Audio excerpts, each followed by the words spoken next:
Dans la nuit tragique du 6 octobre 1996, des rebelles ont attaqué notre hôpital à Lemera, en République démocratique du Congo. Plus de 30 personnes tuées, les patients abattus dans leurs lits, à bout portant, le personnel ne pouvant pas fuir, tué de sang-froid. Je ne pouvais pas imaginer que ce n'était que le début. Obligés de quitter Lemera, en 1999, nous avons créé l'hôpital de Panzi à Bukavu, où je travaille aujourd'hui comme gynécologue obstétricien. La première patiente admise était une victime de viol ayant reçu un coup de feu dans ses organes génitaux. La violence macabre ne connaissait aucune limite. Cette violence, malheureusement, ne s'est jamais arrêtée. Un jour comme les autres, l'hôpital a reçu un appel. Au bout du fil, un collègue en larmes implorait « S'il vous plaît, envoyez-nous rapidement une ambulance. S'il vous plaît, dépêchez-vous. » Ainsi, nous avons envoyé une ambulance, comme nous le faisons habituellement. 2 heures plus tard, l'ambulance est revenue. À l'intérieur, une petite fille de juste 18 mois. Elle saignait abondamment et a été immédiatement amenée en salle d'opération. Quand je suis arrivé, les infirmières, toutes en larmes, la vessie du nourrisson, son appareil génital, son rectum étaient gravement endommagés par la pénétration d'un adulte. Nous prions en silence. Mon Dieu, dites-nous que ce que nous voyons n'est pas vrai. Dites-nous que c'est un mauvais rêve. Dites-nous qu'au réveil, tout ira bien. Mais ce n'était pas un mauvais rêve. C'était la réalité. C'est devenu notre nouvelle réalité en République démocratique du Congo. Quand un autre bébé est arrivé, j'ai réalisé que ces problèmes ne pouvaient pas trouver une solution au bloc opératoire, mais qu'il fallait se battre contre les causes profondes de ces atrocités. Je me suis rendu au village de Kavumu pour parler avec les hommes. Pourquoi vous ne protégez pas vos bébés, vos filles et vos femmes? Où sont les autorités dans ces villages? À ma grande surprise, les villageois connaissaient le suspect. Tout le monde avait peur de lui, car il était membre du Parlement provincial et jouissait d'un pouvoir absolu sur la population. Depuis plusieurs mois, sa milice terrorisait le village entier. Il avait instillé la peur en tuant un défenseur des droits humains qui avait eu le courage de dénoncer les faits. Les députés s'en est tiré sans conséquence. Son immunité parlementaire lui permettait d'abuser en toute impunité. Ces 2 bébés ont été suivis de dizaines d'autres enfants violés. Lorsque la 48e victime est arrivée, nous étions désespérés. Avec d'autres défenseurs des droits humains, nous avons saisi un tribunal militaire. Finalement, ces viols ont été poursuivis et jugés comme crimes contre l'humanité. Les viols des bébés à Kavumu ont cessé, les appels à Panzi aussi. Mais l'avenir psychologique, sexuel et génésique de ces bébés est hypothéqué. Ce qui s'est passé à Kavumu et qui continue aujourd'hui dans de nombreux autres villages au Congo, tels que les viols et les massacres à Beni et au Kasaï, a été rendu possible par l'absence d'un état de droit, l'effondrement des valeurs traditionnelles et le règne de l'impunité, en particulier pour les personnes au pouvoir. Le viol, le massacre, la torture, l'insécurité diffuse, le manque d'éducation crée une spirale de violence sans précédent. Le bilan humain de ces chaos pervers et organisés a été des centaines de milliers de femmes violées, plus de 4 millions de personnes déplacées à l'intérieur du pays et la perte de 6 millions de vies humaines. Imaginez l'équivalent de toute la population de Danemark décimée. Les gardiens de la paix et les experts des Nations Unies n'ont pas été épargnés. Plusieurs ont trouvé la mort dans l'accomplissement de leur mandat. La mission des Nations Unies en République démocratique du Congo reste présente jusqu'à ces jours afin que la situation ne dégénère pas davantage. Nous leur sommes reconnaissants. Cependant, malgré leurs efforts, cette tragédie humaine se poursuit sans que tous les responsables ne soient poursuivis. Seule la lutte contre l'impunité peut briser la spirale de violence. Et nous avons tous le pouvoir de changer le cours de l'histoire lorsque les convictions pour lesquelles nous nous battons sont justes.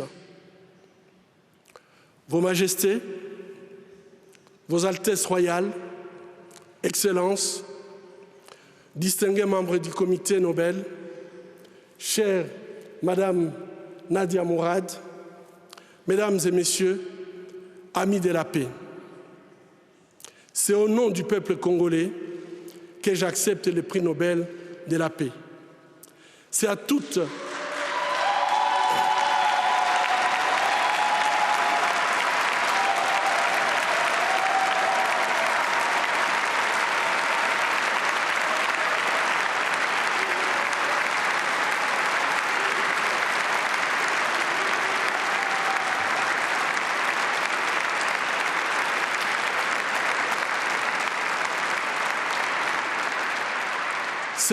les victimes de violences sexuelles à travers le monde que je dédie ces prix. C'est avec humilité que je me présente à vous, portant haut la voix des victimes de violences sexuelles dans les conflits et les espoirs de mes compatriotes. Je saisis cette occasion pour remercier tous ceux qui, pendant ces années, ont soutenu notre combat. Je pense en particulier aux organisations et institutions des pays amis, à mes collègues, à ma famille et à ma chère épouse Madeleine.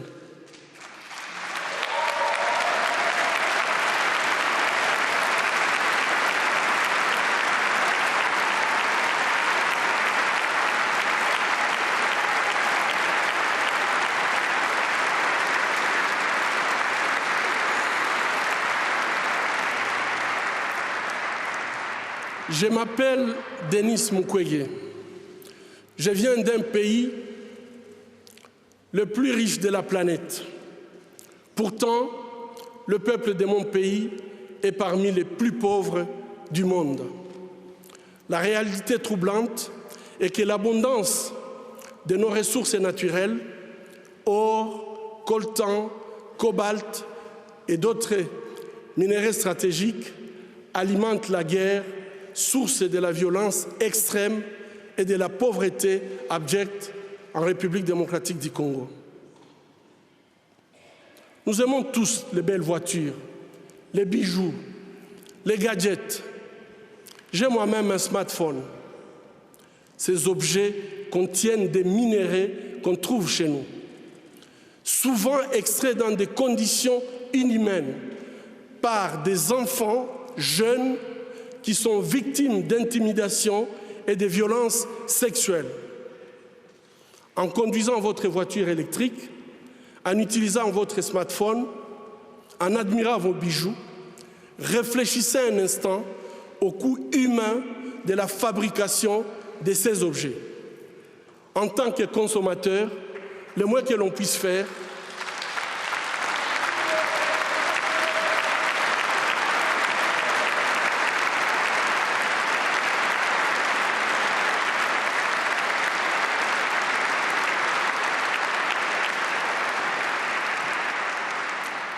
en tant que consommateur, le moins qu'on puisse faire est d'insister que ces produits soient fabriqués dans le respect de la dignité humaine. Fermer les yeux devant les drames, c'est être complice. Ce ne sont pas seulement les auteurs de violences qui sont responsables de leurs crimes, mais aussi ceux qui choisissent de détourner les regards. Mon pays est systématiquement pillé avec la complicité des gens qui prétendent être nos dirigeants. Pillés pour leur pouvoir, pillés pour leurs richesses et leur gloire, pillés aux dépens des millions d'hommes, de femmes et d'enfants innocents, abandonnés dans une misère externe, tandis que les bénéfices de nos minéraux finissent sur les comptes opaques d'une oligarchie prédatrice. Cela fait 20 ans, jour pour jour, qu'à l'hôpital de Panzi, je vois les conséquences de cette mauvaise gouvernance de mon pays. Bébés, filles, jeunes femmes, mères, grand-mères, et aussi les hommes et les garçons violés de façon cruelle, souvent en public, en collectif, en insérant du plastique brûlant ou en introduisant des objets contondants dans leurs parties génitales. Je vous épargne des détails. Le peuple congolais est humilié, maltraité, massacré depuis plus de 2 décennies au vu et au su de la communauté internationale. Aujourd'hui, grâce aux nouvelles technologies d'information et de la communication, plus personne ne peut dire « je ne savais pas ». Avec ces prix Nobel de la paix, j'appelle le monde à être témoin et je vous exhorte à vous joindre à nous pour mettre fin à cette souffrance qui fait honte à notre humanité commune. Les habitants de mon pays ont désespérément besoin de la paix. Mais comment construire la paix sur des fausses communes? Comment construire la paix sans vérité ni réconciliation? Comment construire la paix sans justice ni réparation? Au moment où je vous parle, un rapport est en train de moisir dans les tiroirs d'un bureau à New York. Il a été rédigé à l'issue d'une enquête professionnelle et rigoureuse sur les crimes de guerre et les violations des droits humains perpétrés au Congo. Cette enquête nomme explicitement des victimes, des lieux, des dates, mais élude les auteurs. Ces rapports du projet Mapping, établi par le Haut Commissariat des Nations Unies aux droits humains, décrit pas moins de 617 crimes de guerre et crimes contre l'humanité, et peut-être même des crimes de génocide. Qu'attend le monde pour qu'il soit pris en compte? Il n'y a pas de paix durable sans justice. Or, la justice ne se négocie pas. Ayons le courage de jeter un regard critique et impartial sur les événements qui sévissent depuis trop longtemps dans la région des Grands Lacs. Ayons le courage de révéler le nom des auteurs des crimes contre l'humanité pour tout simplement éviter qu'ils continuent d'endeuiller cette région martyre. Ayons le courage de reconnaître nos erreurs du passé. Ayons le courage de dire la vérité et effectuer le travail de mémoire. Chers compatriotes congolais, ayons le courage de prendre notre destin en main. Construisons la paix.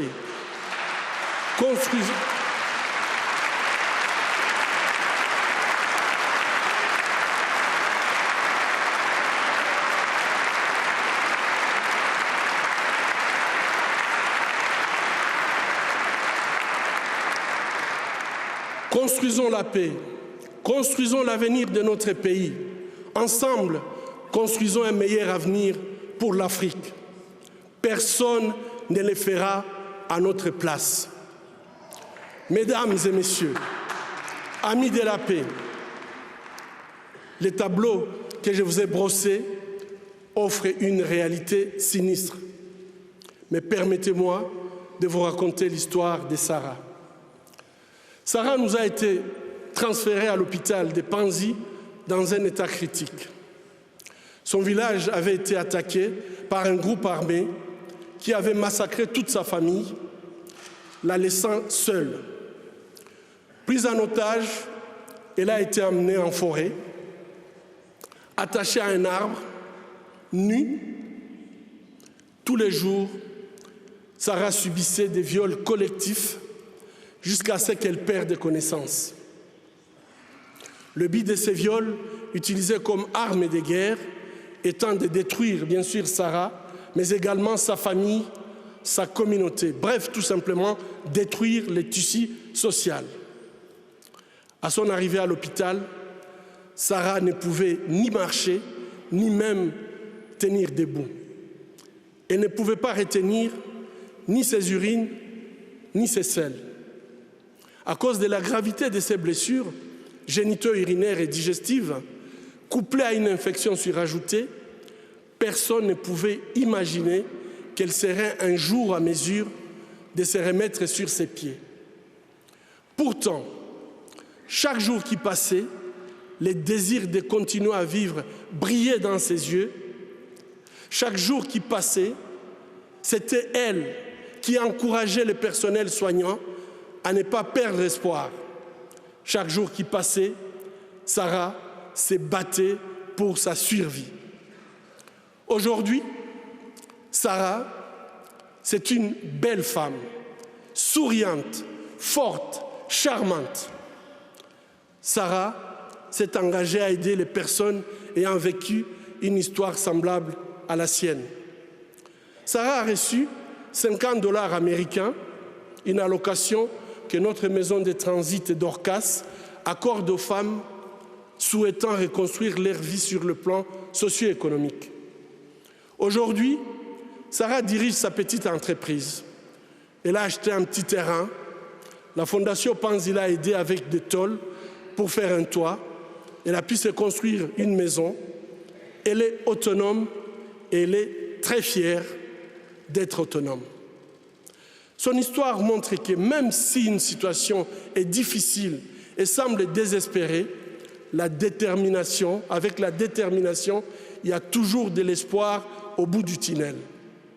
Si une femme comme Sarah n'abandonne pas, qui sommes-nous pour le faire? Ceci est bien sûr l'histoire de Sarah. Sarah est congolaise, mais il y a des Sarah en République centrafricaine, en Colombie, en Bosnie, au Myanmar, en Irak et dans bien d'autres pays en conflit dans le monde.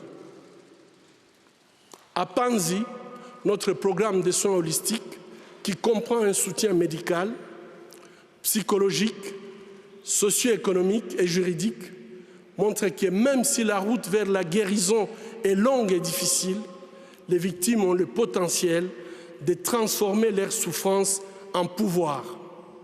Elles peuvent devenir des actrices de changements positifs dans la société. C'est le cas déjà à la Cité de la Joie, notre centre de réhabilitation à Bukavu, où les femmes sont aidées pour reprendre leur destin en main. Cependant, elles ne peuvent pas y arriver seules, et notre rôle est de les écouter. Comme aujourd'hui, nous écoutons Madame Nadia Mourad.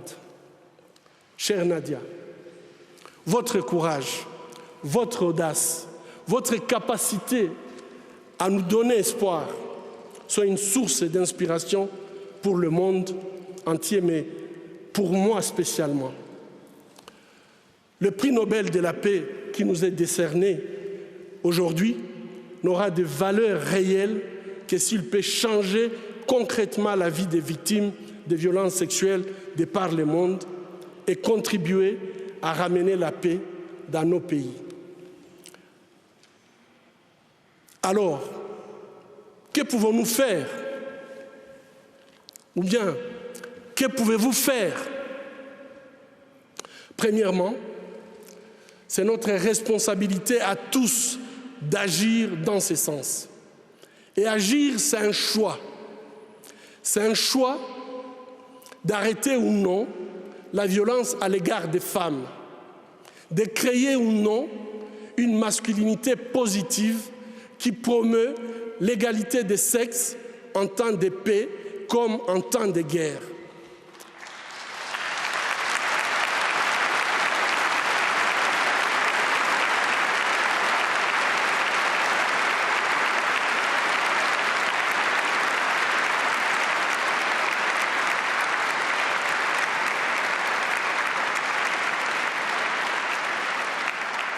Agir, c'est un choix de soutenir ou non une femme, de la protéger ou non, de défendre ou non ses droits, de se battre ou non à ses côtés dans les pays ravagés par les conflits. Finalement, c'est un choix de construire ou non la paix dans les pays en conflit. Agir, c'est tout simplement refuser l'indifférence. S'il faut faire la guerre, c'est la guerre contre l'indifférence qui ronge nos sociétés aujourd'hui. Deuxièmement, nous sommes tous redevables vis-à-vis de ces femmes et de leurs proches, et nous devons tous nous approprier ces combats, y compris les États qui doivent cesser d'accueillir les dirigeants qui ont toléré, ou pire, utilisé la violence sexuelle pour accéder au pouvoir. Les États doivent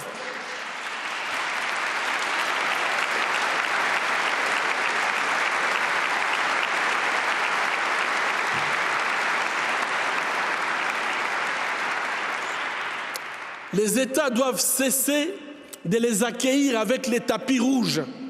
Et plutôt, les États doivent tracer une ligne rouge contre l'utilisation de viols comme armes de guerre. Une ligne rouge qui serait synonyme des sanctions économiques, politiques et des poursuites judiciaires. Poser un acte juste n'est pas difficile. Poser un acte juste n'est pas difficile, c'est une question de volonté politique. Troisièmement, nous devons reconnaître les souffrances des survivantes de toutes les violences faites aux femmes dans les conflits armés et les soutenir de façon holistique dans leur processus de guérison. Ici, j'insiste sur les réparations. C'est ces mesures qui leur donnent compensation et satisfaction et leur permettent de commencer une nouvelle vie. Ça, c'est un droit humain. J'appelle les États à soutenir l'initiative de la création d'un fonds mondial de réparation pour les victimes de violences sexuelles dans les conflits armés.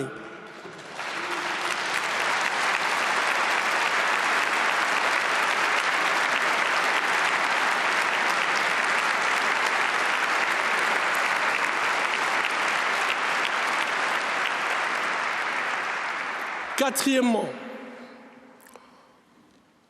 au nom de toutes les veuves, de tous les veufs, des orphelins des massacres commis en République démocratique du Congo et de tous les Congolais épris de paix, j'appelle la communauté internationale à enfin considérer les rapports du projet Mapping et ses recommandations. Que le droit soit dit. Cela permettrait au peuple congolais d'enfin pleurer ses morts, faire son deuil, pardonner ses bourreaux, dépasser sa souffrance et se projeter sereinement dans le futur. Finalement, après 20 ans d'effusion de sang, de viols et de déplacements massifs des populations, le peuple congolais attend désespérément l'application de la responsabilité de protéger les populations civiles lorsque leur gouvernement ne peut pas ou ne veut pas les faire. Le peuple attend d'explorer les chemins d'une paix durable. Cette paix passe par les principes d'élections libres, transparentes, crédibles et apaisées.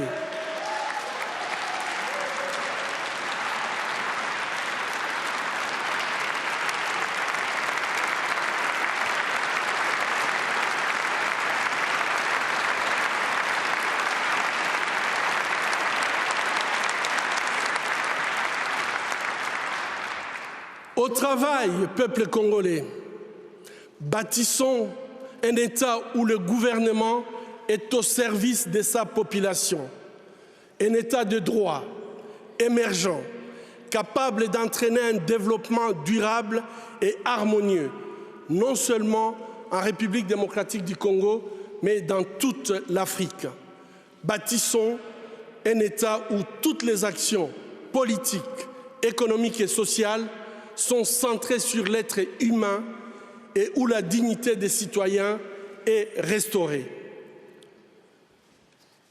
Vos Majestés, distingués membres du Comité Nobel, Mesdames et Messieurs, amis de la paix, le défi est clair et il est à notre portée.